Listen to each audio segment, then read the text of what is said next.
আমরা জিলহজ মাসের প্রথম 10টি দিন আল্লাহ সুবহানাহু ওয়া তাআলার নিকটে গুরুত্বপূর্ণ বুঝলাম। তো এই 10টি দিন আমরা কি করতে পারি, আমাদের করণীয়টা কি? জি, রাসূল সাল্লাল্লাহু আলাইহি ওয়াসাল্লাম এর হাদিসের মাধ্যমে আমরা জানতে পারি যে মা মিন আযকা ইনদাল্লাহ, যে সমস্ত আমলের মাধ্যমে রব্বুল আলামিনের সন্তুষ্টি অর্জন করা যায় তন্মধ্যে জিলহজ মাসের প্রথম দশকের দিনের আমলগুলো অত্যন্ত গুরুত্বপূর্ণ। আচ্ছা। সুতরাং আমরা এই 10টি দিন আমরা হেলাই খেলাই অনর্থক এটা ব্যয় করতে পারি না। আচ্ছা। সুতরাং আমরা এই 10টি দিনে আমরা বেশি বেশি সাদাকার মাধ্যমে, বিশেষ করে আমাদেরকে প্রথম সিয়াম রাখতে হবে। আমরা রাসূল সাল্লাল্লাহু আলাইহি ওয়াসাল্লামের হাদিসের দৃষ্টিতে আমরা জানতে পারি যে রাসূল সাল্লাল্লাহু আলাইহি ওয়াসাল্লাম এই 10টি দিন সিয়াম রেখেছেন অনেকের ধারণা মতে। তবে তিনি সিয়াম রেখেছেন, বেশি বেশি সিয়াম পালন করতেন সাহাবায়ে কেরামগণ, সালাফগণ।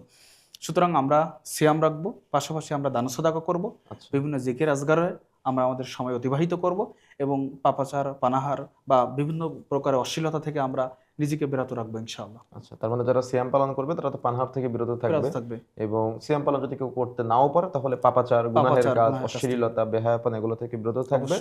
প্লাস বেশি বেশি সিয়াম পালন করার ট্রাই করবে, দান সাদাকা করবে, জিকির আজগার করবে, তাসবিহ তাহলিল করবে। এই 10টা দিনের মধ্যে একটা দিন, যেদিন হাজী সাহেবরা আরাফার মাঠে অবস্থান করে, ইয়াউম আরাফা।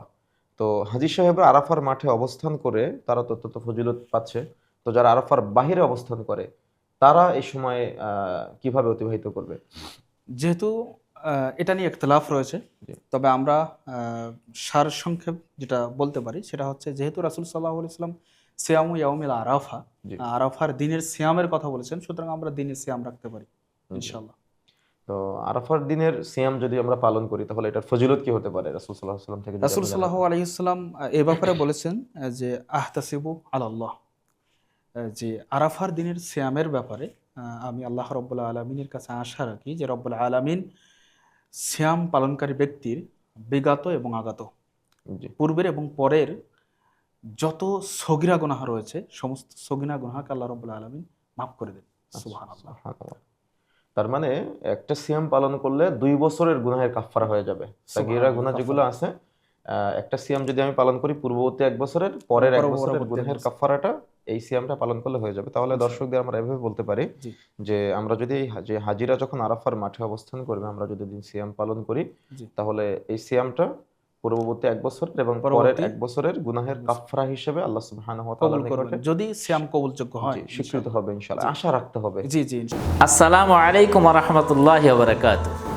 আমি হাফিজুর রহমান বিন দিলজার হোসাইন।